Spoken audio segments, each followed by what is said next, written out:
Assalamualaikum warahmatullahi wabarakatuh. Selamat pagi menjelang siang Bapak Ibu guru yang saya hormati.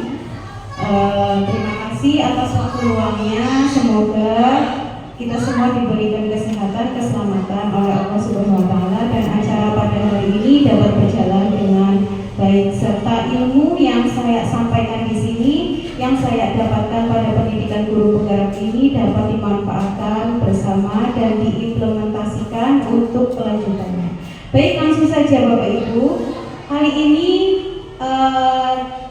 saya akan mendiseminasikan budaya positif pada pendidikan guru penggerak angkatan 9 Kabupaten Brebes. Nah, sebelum saya memulai materi pada hari ini, ada pertanyaan pemantik Bapak Ibu, yaitu Bapak Ibu bisa menjawab setuju atau tidak setuju pada pertanyaan pertama. Hukuman dapat mendisiplinkan anak. Menurut Bapak Ibu, pertanyaan yang pertama ini setuju atau tidak Bapak Ibu? Setuju apa tidak Bapak Ibu? Ada yang bilang setuju, ada yang bilang tidak. Hukumannya itu tidak fisik, misalkan kayak anak terlambat, berdiri sebentar. Iya, berdiri sebentar. Berarti boleh menghukum, tetapi tidak pada fisik. Oke. Untuk yang kedua, pemberian hukuman dengan hal positif seperti membaca atau membersihkan halaman sekolah dapat meningkatkan disiplin anak. Setuju atau tidak? Oke, setuju, kompak nih Bapak Ibu. Nah, terus yang ketiga, ada memberi penghargaan dapat meningkatkan motivasi belajar anak. Setuju. Oke, sebelum saya menjawab pernyataan dari Bapak Ibu, saya akan menjelaskan dulu sedikit. Nah, adanya perubahan paradigma. Di sini kita akan bermain sebentar Bapak Ibu. Ada A dan B, Anda dan teman Anda. Berarti yang pasang-pasangan ya. A dan B. A, misalkan Bu Afni sebagai A, kemudian Bu Indah sebagai B. Bu Afni membayangkan suatu keyakinan atau sesuatu yang sangat berharga menurutnya. Kemudian anggaplah keyakinan tersebut berada di tangan dan genggam erat seerat mungkin sama Bu Afni. Bu Afni itu punya keinginan dan keyakinan di genggamannya, ya. Kemudian dan B dan Bu Indah itu berusaha untuk membuka kepalan tangannya Bu Afni dengan segala cara, bisa rayuan, membujuk, menghardik, menyuap, bahkan mengancam, bermaksud mengambil sesuatu yang berharga atau mematahkan keyakinan tersebut. Jadi Bu Afni itu menggenggam erat yang menurutnya itu penting, keyakinan dalam dirinya itu. Tapi Bu Indah itu mencoba merayu dengan segala cara, entah rayuan baik sampai buruk sampai mengancam, itu disuruh membuka kepala tersebut. Sekarang saya tanya ke Bu Afni, Bu Afni mau tidak membuka kepala tersebut? Enggak mau. Alasannya apa Bu? Karena keyakinan, jadi tidak mau membuka. Oke, itu yang terjadi. Iya, jadi ada sesuatu keyakinan yang nggak mau diberikan ke orang lain karena menurut Bu Afni itu sesuatu yang perlu dipertahankan. Walaupun dirayu, diancam dan lain-lain, itu tidak mau ya Bu Afni. Oke, terus adanya miskonsepsi tentang teori kontrol. Jadi Bapak Ibu, selama ini kita itu ada miskonsepsi tentang teori kontrol, di mana ilusi guru mengontrol murid itu ternyata bohong. Ya, guru dapat mengontrol murid itu ternyata cuma ilusi Bapak Ibu. Ilusi itu apa ya? Kebohongan. Ya.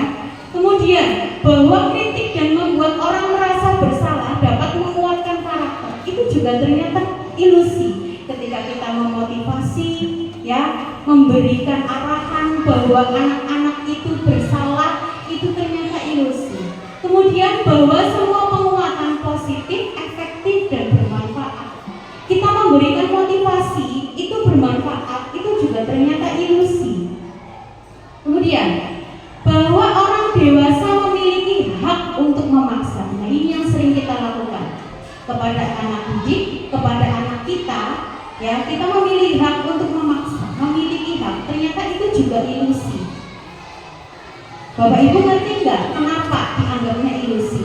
Nah, di sini karena teori kontrol itu ada dalam diri anak tersebut. Mereka punya keyakinan ketika saya ingin bermain di pasir, pasir itu menyenangkan. Sedangkan kita, jangan nak, pasir itu kotor. Enggak Bu, dalam hati tetap pasir itu menyenangkan. Walaupun nurut kalau ibu nih, tapi dalam hati tetap pasir itu menyenangkan. Ya, jadi nurut, tapi dalam hati tetap menganggap pasir itu menyenangkan. Itu contohnya. Kemudian perubahan paradigma stimulus respon teori kontrol atau teori pilihan. Nah, ini ada siapa sesungguhnya yang memiliki kontrol? Yang kita lakukan selama ini itu namanya stimulus respon, Bapak Ibu. Sedangkan ada yang namanya teori kontrol. Bagaimana sih stimulus respon ketika realitas kebutuhan kita sama? Ketika kita mengajar anak dengan semua keunikannya, ada yang pinter sekali, ada yang pinter, ada yang sedang, ada yang kurang pinter dan sangat tidak pinter. Nah, kalau kita ajar, apakah kebutuhan mereka sama?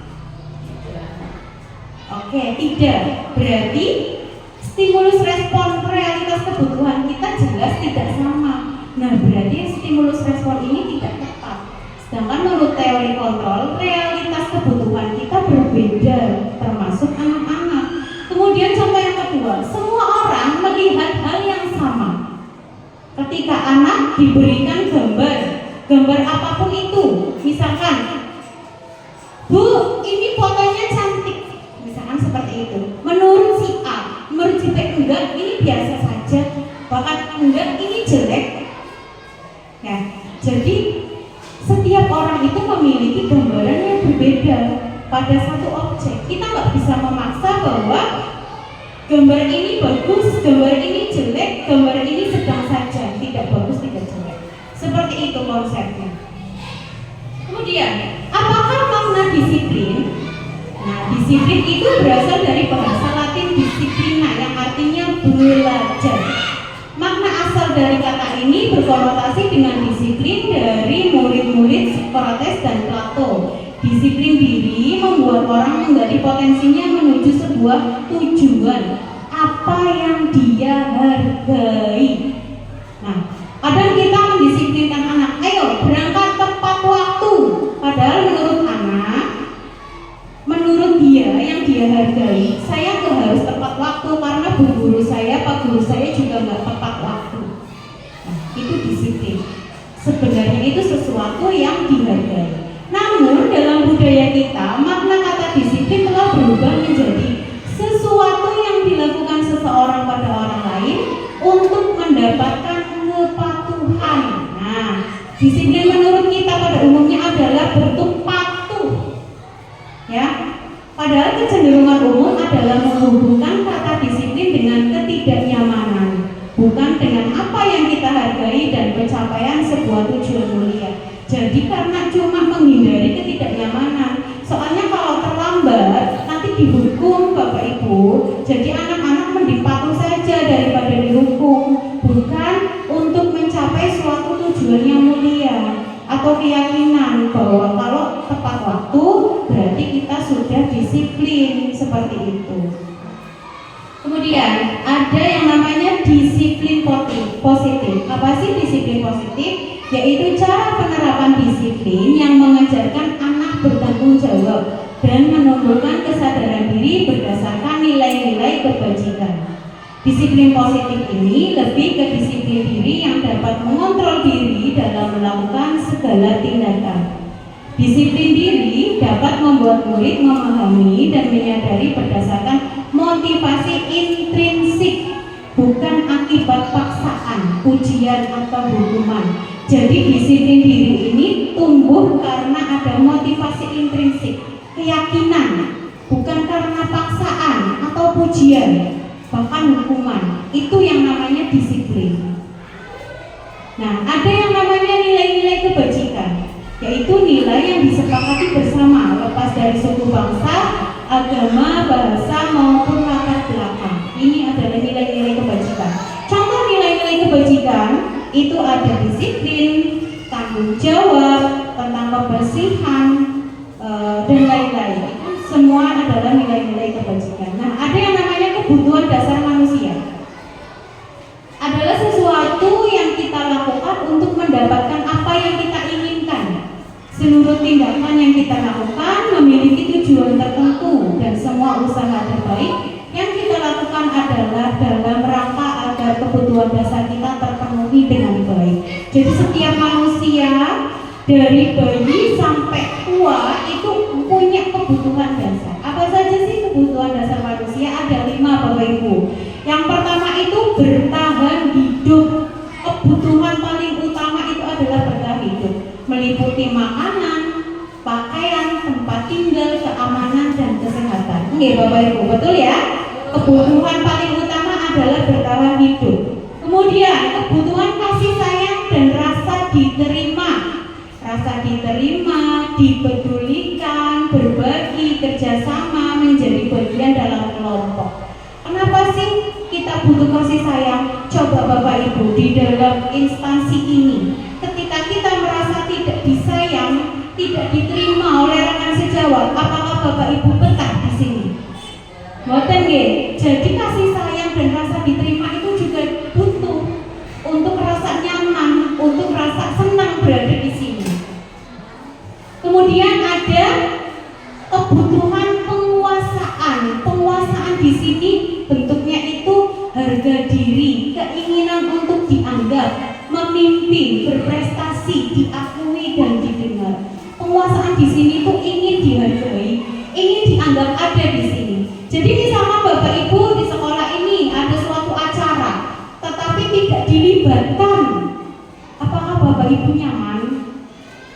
Apakah Bapak Ibu merasa biasa saja ketika sama sekali tidak dilibatkan? Bukan hanya secara tenaga, tapi secara omongan panjenengan nggak dilibatkan. Apakah biasa saja, nggak apa-apa gitu? Pasti merasa, saya di sini nggak dianggap ya. Nah, ini berarti kita juga butuh penguasaan. Ya, kemudian ada juga kebebasan. Nah, kebebasan di sini adalah mandiri, memiliki pilihan, mencoba hal baru, mampu mengendalikan arah dirinya. Jadi adanya kebebasan. Misalkan panjenengan bebas mau berteman dengan siapa saja. Misalkan saya pengen berteman dengan Bu Indah, dan bebas saya bisa berteman dengan Bu Indah, Bu Watni, ya, Bu Min, saya bebas. Nah, di situ tidak ada larangan, asalkan masih dalam batasan norma yang berlaku. Seperti itu. Nah, yang terakhir juga ada kebutuhan dasar kesenangan, yaitu bermain, humor, tertawa. Nah, misalkan jenengan nggak ada senangnya di sini, sedih terus, apakah di sini nyaman? Nggak nyaman. Pasti pengen guyunan. Misalkan gue kaca sepaneng teman jenengan pertama jenuh, iya pasti ada rasa atau ada butuhnya ketika kita butuh senang, healing ya, jalan-jalan aja mulang terus. Nggih, Bapak Kepala Sekolah, Ibu Kepala Sekolah. Nggih. Jadi ada waktunya kerja, waktunya healing, senang-senang diimbangi. Oke, terus nah ini ada juga namanya motivasi perilaku siswa. Jadi Bapak Ibu perlu kita ketahui bahwa siswa itu punya motivasi untuk melakukan sesuatu. Ada yang mendorong dalam dirinya ketika dia melakukan sesuatu, baik sesuatu yang baik ataupun yang buruk. Nah, di sini itu motivasinya ada 3, Bapak Ibu, yaitu yang pertama untuk menghindari ketidaknyamanan atau hukuman. Contohnya itu tadi, misalkan berangkat tepat waktu. Soalnya hari aku kawanan dihukum Bapak Ibu, dihukumnya ngadeg apa muteri lapangan. Nah itu, tadi yang setuju katanya hukuman itu mendidik. Nah Hukuman di sini berarti hanya untuk menghindari ketidaknyamanan, bukan dari dalam diri, Bapak Ibu. Kemudian motivasi selanjutnya untuk mendapatkan imbalan dan penghargaan dari orang lain. Jarene anak sing ngomong mendinggo imbalan atau mendinggo pujian Bapak Ibu daripada nggo hukuman. Soalnya hari hukuman, bocahnya mentalnya down. Jadi pakainya penghargaan saja. Misalkan nih bocah ayu pinter ya, nyapunya bersih seperti itu. Nah ternyata dua teori ini termasuk motivasi ekstrinsik Bapak Ibu. Ekstrinsik itu berarti dari luar, bukan dari dalam dirinya. Nah kemudian motivasi yang terakhir itu adalah untuk menjadi orang yang mereka inginkan dan menghargai diri sendiri dengan nilai-nilai yang mereka percaya. Keluar dulu ya, sebentar ya.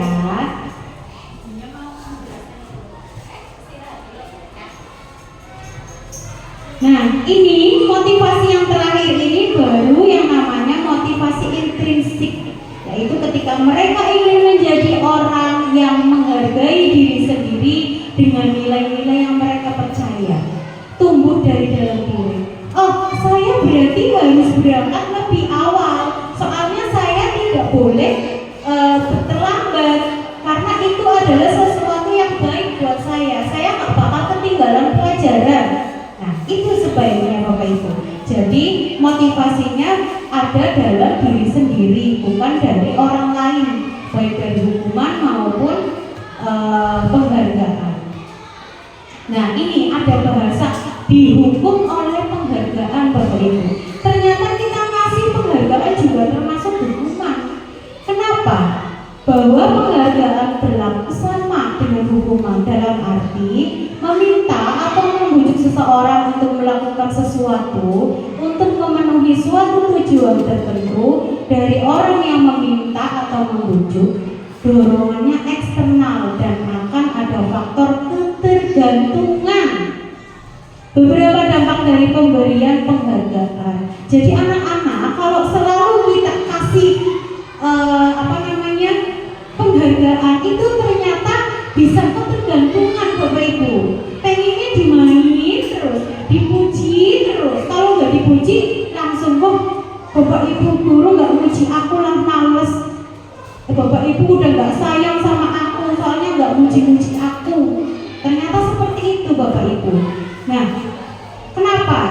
Penghargaan menurunkan kualitas. Jadi kalau kita nggak ngasih penghargaan, anak akan males, kualitasnya menurun, nggak lebih baik ternyata. Nah, kemudian penghargaan mematikan kreativitas. Ketika anak diberhentikan dari penghargaan, anak itu akan lebih menurunkan juga kreativitasnya. Oh, saya cukup di sini saja, soalnya Bapak Ibu nggak ngasih saya imbalan lagi. Seperti itu. Kemudian penghargaan mengurangi motivasi intrinsik. Contoh yang ada dalam lingkungan kita, ketika kita diberikan tugas di luar dari tugas kita mengajar, misalkan kita mengharapkan Bapak Ibu uang bensin, Bapak Ibu uang bensin bahasanya. Nah itu juga kan termasuk imbalan, ya kan? Tidak, oh ini sekolah saya, ini rumah saya harus bertanggung jawab di sini. Kalau tidak saya siapa lagi? Beda dengan yang punya motivasi intrinsik seperti itu. Pasti berharapnya imbalan, uang bensin lah, uang makan lah, seperti itu Bapak Ibu. Nah, oke, ayo semangat ya Bapak Ibu. Kita coba dulu ya Bu. Oke, kita coba Bapak Ibu, saya minta berdiri dulu sebentar. Yuk, daripada semangat, ikutin Mbak Ayu yang ada di belakang ya Bapak Ibu. Mungkin gini ya, ini kan jalan. Oke, yuk, bareng-bareng ikutin ya.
sebagai seorang guru. Jadi guru juga punya kontrol Bapak Ibu. Tapi kontrolnya bagaimana sih kita?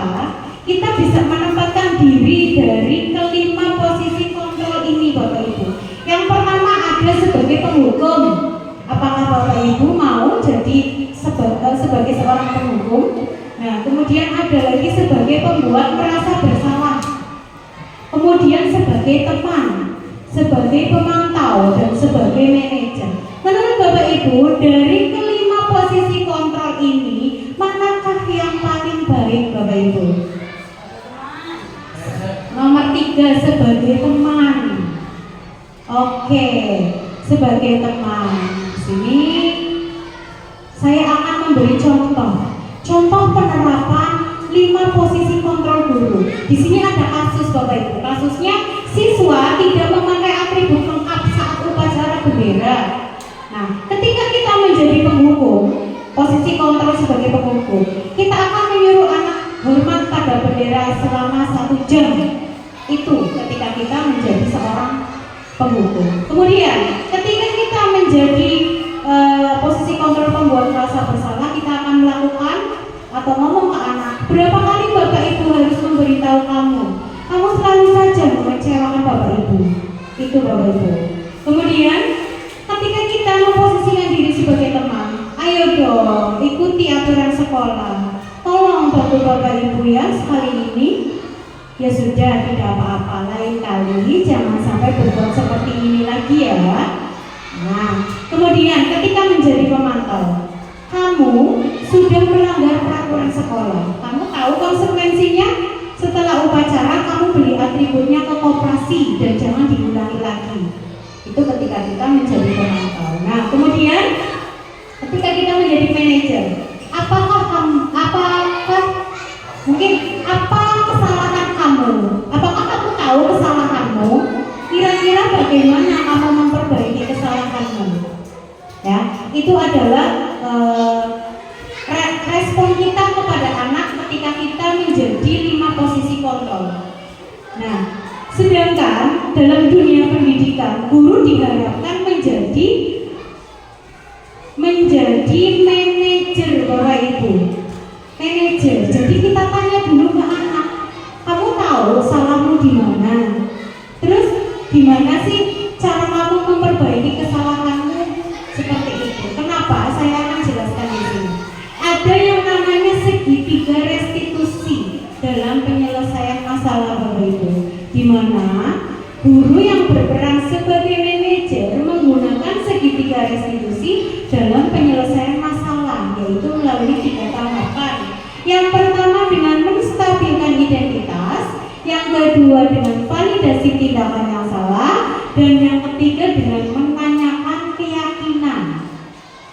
Nah, di mana menstabilkan identitas ini, kita berdasarkan prinsip membuat kesalahan adalah bagian dari proses pembelajaran.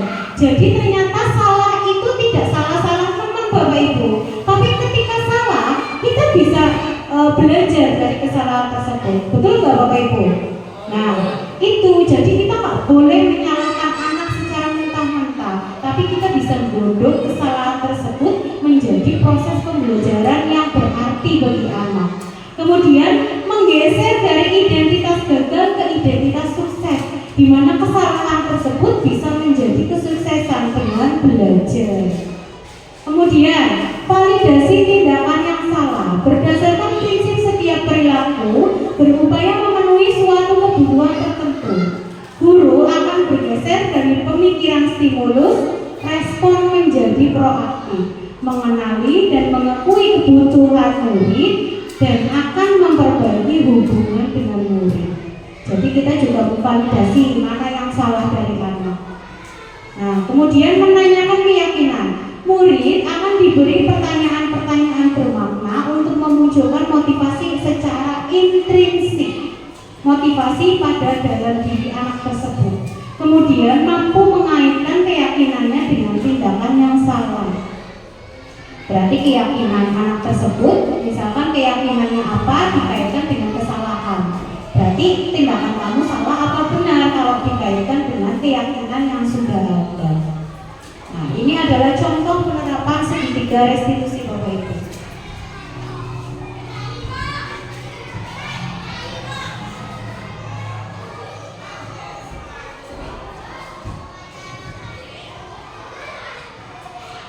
Iya, saya. Sudah lama nggak ketemu saya. Kenapa hari yang begitu? Kesel Pak, kesel banget. Masa aku dicekai di kampung? Pak? Ini adalah proses menstabilkan identitas Bapak Ibu. Oh begitu. Ya pasti kamu marah dan kesal. Bapak juga akan marah apabila ada yang menuduh Bapak seperti itu. Kemudian pada saat itu kamu melakukan apa? Tadi Cuma kayak mereka lah Pak. ada kata-kata, oh nggak bisa ini ya. Ada kata-kata, pasti Bapak akan marah kalau difitnah. Nah itu adalah contoh menstabilkan identitas. Iya, saya. Jadi tidak menyalahkan betul tentang kejadian atau tindakan yang sudah dilakukan oleh seseorang itu. Masa aku dicekai di kampung? Pak? Ya aku marah lah. Aku balik cekai mereka di depan kelas. Kesel banget. Oh begitu. Ya pasti kamu marah dan Nah kesal. di sini. Bapak juga akan marah apabila ada yang menuduh Bapak seperti itu. Kemudian pada saat itu Nah ini validasi tindakan yang salah. Kayak mereka lah Pak. Kesel banget. Saya bentak-bentak dia di depan teman lain. oh begitu. Pasti kamu melakukan seperti itu karena suatu alasan tertentu kan? Iyalah, masa saya diam saja Pak. Ya saya bela diri lah. Masa saya dituduh di kampungnya? Ya wajar lah mempertahankan harga diri. Pasti kamu mempertahankan sesuatu yang penting. Mungkin kamu tidak dalam hanya membentak-bentak. Iya Pak. Untung saya masih bersabar dan hanya mengetes saja. Udah bener padahal saya pasti bela diri lah. Ya pasti ya. Tapi kamu memilih untuk tetap bertahan dan bersabar. Kamu memilih untuk tidak berbuat lebih parah lagi kan? Iya. Nah, sekarang coba kita lihat lagi tindakan kamu yang bentak-bentak Nah, tadi. ini menanyakan keyakinan. Kira-kira sesuai dengan keyakinan kelas atau itu kamu tidak? Enggak lah Pak. Sampai Pak jadi marah. Jadi keyakinan atau prinsip mana yang sesuai dengan keinginan kamu? Ya saya sebenarnya cuma menghargai orang lain. Mungkin saat itu saya menjadi emosi. Jadi tidak mengira surat itu. Kamu meyakini tidak? Menghargai orang lain itu penting buat kamu. Yakin lah Pak. Iya, setuju. Kita harus saling menghargai. Namun ada juga keyakinan yang disepakati yang perlu kita jalankan apabila kita sedang marah ya. Ya saya bisa berlatih dengan diri sendiri. Saya bisa berdiri sabar dengan emosi juga berpikir kalau aku sama. Kira-kira kamu bersedia memperbaiki masalah ini tidak? Kamu bersedia memperbaiki masalah ini. Kamu akan menjadi orang seperti apa? Saya akan menjadi orang yang bertanggung jawab kan ya Pak. Dan menurut aku Iya, menurut kamu bagaimana rasanya menjadi orang seperti itu? ya nyaman lah, bangga bisa bersabar dan mandiri. Baiklah kalau begitu. Yuk kita pikirkan bagaimana memperbaiki masalah ini. Oke.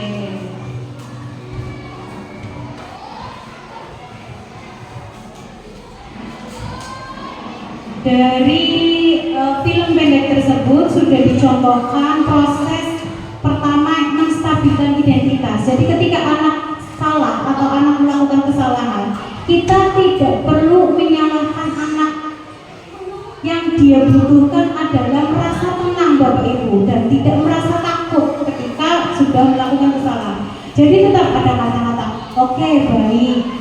Namanya manusia tidak ada yang sempurna. Ibu juga seperti itu, kamu juga sama.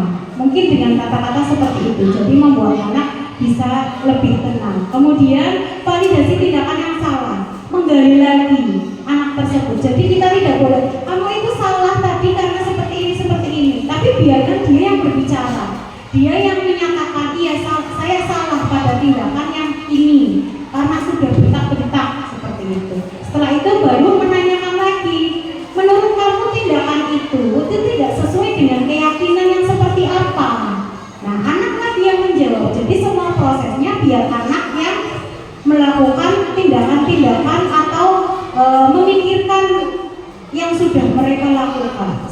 itu Bapak Ibu. Nah, mengapa tidak peraturan saja? Mengapa harus keyakinan kelas? Nah, kalau peraturan berarti kita yang membuat bersama anak. Dilarang membuang sampah pada tempatnya. Itu peraturan Bapak Ibu. Tapi kalau keyakinan kelas berarti kita harus membuang sampah pada tempatnya. Menanamkan bahwa membuang sampah itu sesuatu yang harus dilakukan tanpa paksaan. Begitu. Nah, pembentukan keyakinan kelas itu bersifat abstrak, banyak, berupa pernyataan universal, bukan kalimat negatif, dilarang, tidak boleh. Jadi sesuatu yang universal, dibuat dalam pernyataan positif. Contoh, tidak boleh mencontek, itu adalah peraturan. Tapi ketika sudah menjadi keyakinan, kalimatnya bisa diubah menjadi percaya diri pada kemampuan sendiri. Peraturan tidak boleh membuli teman. Keyakinan kelas, kita harus saling menyayangi. Itu bedanya Bapak Ibu. Jadi kata-katanya itu bersifat positif. Nah, kemudian sedikit saja agar mudah diingat. Enggak usah banyak-banyak katanya. Terus sesuai dengan kondisi kelas dan sekolah sehingga mudah diterapkan. Semua warga sekolah atau warga kelas dilibatkan saat membuat keyakinan kelas. Nah, kesimpulannya dalam penerapan program disiplin positif, hendaknya guru memiliki standar kepribadian, profesional dan sosial yang baik, di mana guru mampu merefleksikan dirinya dalam posisi kontrol saat ini. Bagaimana perjalanan dirinya sebagai among atau manajer yang menuntun murid-muridnya menjadi insan yang mandiri, merdeka dan bertanggung jawab. Ini menurut standar nasional pendidikan. Oke, baik, sekiranya seperti itu Bapak Ibu, semoga penyampaian hari ini bermanfaat bagi kita semua dan bisa diimplementasikan bersama semua warga sekolah, baik kepala sekolah, guru, wali murid dan siswa. Oke, bilangi taufiq wal hidayah. Wassalamualaikum warahmatullahi wabarakatuh.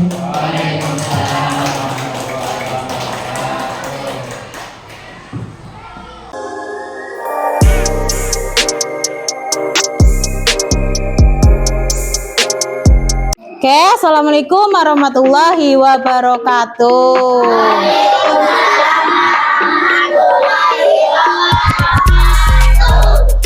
Baik, seperti yang sudah Ibu janjikan sebelumnya, kita hari ini akan membuat sebuah keyakinan kelas. Sudah pernah Ibu jelaskan sedikit tentang yang namanya keyakinan, ya. Jadi Ibu sebelumnya tanya dulu, keyakinan dan peraturan itu sama atau tidak? Tidak. Apa bedanya kalau tidak sama? Ada yang bisa menjawab? Katanya beda. Nah, kalau peraturan berarti sesuatu yang kita sepakati bersama, tidak boleh dilakukan. Tapi kalau keyakinan itu berarti sesuatu yang sudah kita yakini dari dalam diri tanpa harus diperintah, tanpa harus disepakati. Ya, nah hari ini kita akan membuat sebuah keyakinan kelas bareng-bareng. Ya, tukar pikir, kalian berikan ide apa sih yang pertama, peraturan apa sih menurut kalian yang harusnya itu dilaksanakan di dalam kelas, ya. Habis itu ketika kita sudah menjabarkan semua peraturan yang menurut kalian itu sudah benar, nanti kita jabarkan lagi, diseleksi lagi menjadi kalimat positif. Ya, kita ada 36 siswa, kasih satu peraturan, kemudian dijadikan kalimat positif, kemudian kita diskusikan lagi nilai kebajikannya. Oke, siap ya? Nanti Bu Guru akan membagikan sticky note ini kepada kalian warna-warni, terserah nanti mau warnanya apa ya. Oke, siap? Kurang semangat, siap? Oke.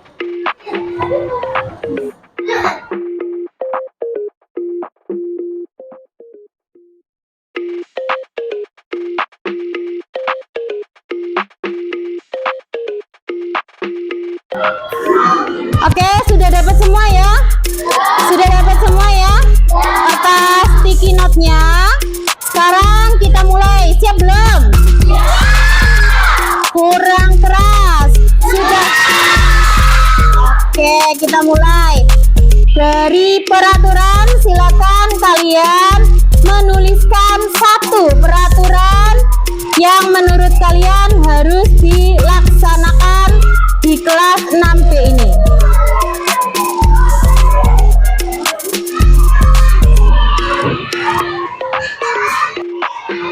Sudah semua? Oke, sekarang kalian bisa tempelkan ke peraturan. Yuk.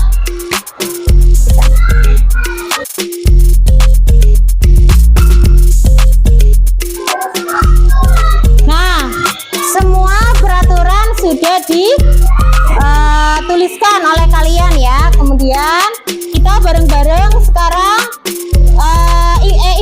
ibu dulu. Ini nanti ibu seleksi yang sama, nanti bu guru jadikan satu ya. Nah, ibu sudah nemu ada 1, 2, 3, 4, 5, 6, 7, 8. Ada 8 peraturan. Kesimpulannya dari kalian tulis itu ada 8 peraturan, yaitu dilarang. Ini sama. Dilarang membuang sampah sembarangan. Kemudian tidak boleh membuli teman. Kemudian tidak boleh makan dan minum di dalam kelas. Kemudian dilarang tidak piket ya. Kemudian dilarang tidak mengerjakan PR. Kemudian dilarang terlambat berangkat sekolah. Terus dilarang mencontek ya.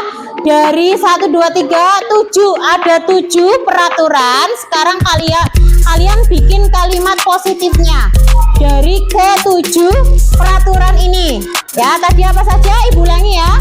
Dilarang membuang sampah pada tempatnya. Kemudian tidak boleh bullying. Tidak boleh makan dan minum di dalam kelas. Kemudian dilarang tidak piket. Tidak mengerjakan PR, dilarang mencontek, dilarang datang terlambat.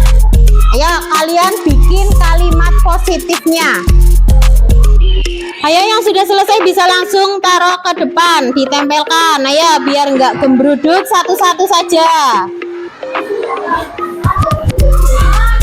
Ayo. Pelan-pelan, jangan rebutan. Selesai. Ini adalah kalimat positif yang sudah kalian buat. Nanti ibu seleksi lagi, samakan dengan peraturan yang sudah ada. Oke.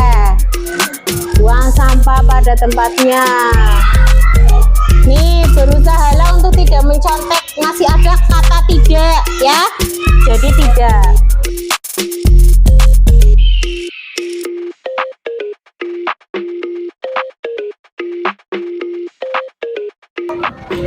Nah, ini sudah dapat 6 kalimat positif. Ya, buanglah sampah pada tempatnya. Kemudian datang sekolah lebih awal. Kemudian piket sesuai jadwal. Percaya pada diri sendiri. Kemudian, oh ini sama. Piket sesuai jadwal. Saling menyayangi antar teman. Itu ada 5 kalimat positif yang sudah dirangkai oleh kita semua. Nah, kemudian dari kelima kalimat positif ini, Bu minta kalian bikin satu nilai kebajikan dari kelimanya. Ibu ulangi ya, ada 5 kalimat positif. Kalian sebutkan nilai kebajikan. Ya. Percaya diri pada diri sendiri. Kemudian piket sesuai jadwal. Datang sekolah lebih awal. Buanglah sampah pada tempatnya. Dan saling menyayangi antar teman. Oke, yuk mulai. kalian isi buat nilai kebajikan.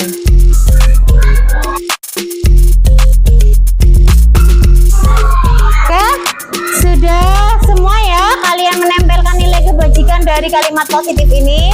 Sekarang Ibu seleksi lagi. Kebersihan.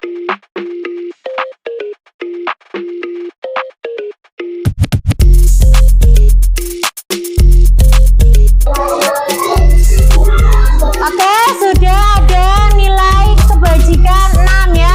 Percaya diri, tanggung jawab, kebersihan, kejujuran, kedisiplinan, dan kasih sayang.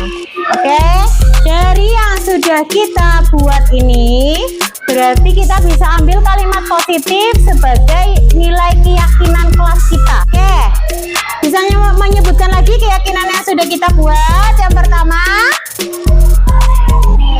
percaya pada diri sendiri.